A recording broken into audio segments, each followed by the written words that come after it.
Good day. I'm Elisha Flores from S21A. I'm here to interview Mr. JC about his position in politics. My first question. In your years of service, what project have you contribute to your barangay? Sa meron ako, nung SK pa ako, marami kami ginawa. Katulad na nagpaliga kami, nagpa-content kami, tapos yung mga tamang tapunan ng batunan, binigyan natin sa tamang lagayan. My second question. What are the problems you have encountered so far, and how did you overcome those problems?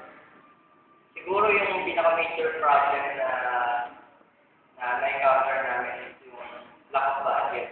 Kasi, ginagawa namin ng paraan yan, tulad nga sinabi namin, yung mga tamang tapunan ng basura, nag-recycle kami ng mga basura na tinatapon nila, tapos dun sa mga paniga, nagkaroon kami ng fund para matustusan yung kulang na budget.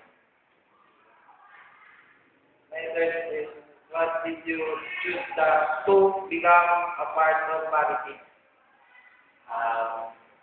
Siguro kasi tingin ko meron kaya ko makatulong sa barangay namin na para lalo pong mapaunlad yung barangay namin.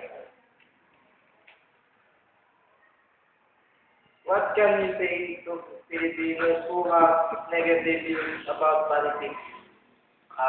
Siguro hindi ko sila masisisi na meron silang negative views about politics kasi alam naman natin na lahat ng tao na nasisilaw sa pera, ano yan, nakagawa sila ng mali. Kaya, pero huwag naman sana yan natin kasi may mga tao pa rin na tapat kong maglingkod sa bagay.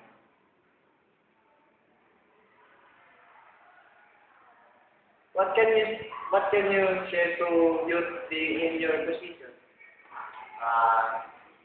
Siguro huwag silang matakot na pumasok sa politics kasi sa politics kasi hindi lang isang gagalaw.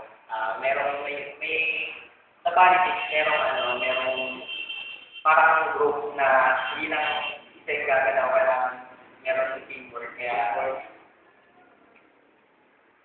What can you advise to those who want to be like you?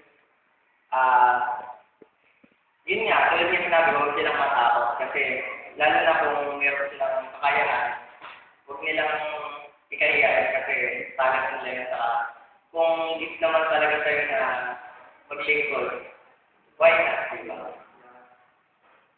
What are you purpose when you do a project? Siguro, pag gumagawa ko ng project, sinasaalang-alang namin yung environment unang-una, kung makakatulong na sa environment, tapos sa mga youth nga. How many years have you been in your barangay? 3 years lang. 3 years.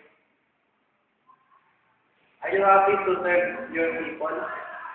Oo, happy ako kasi hindi naman lahat ng tao kaya pumutok sa iba. What are the benefits you have received during it? Siguro bukod sa mga allowance, yan, sa mga seminar, sa mga gala. Nagkaroon pa ng chance na ipakita sa iba kung anong meron ka, saka nakatulong pa nga sa iba. Thank you po, sir. And what your name is?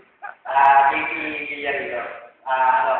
Nag-aaral sa ECLC College Minoan. Thank you. Yung barangay nga naman na pinag-lingkod ako ay liputan ni Kawayan.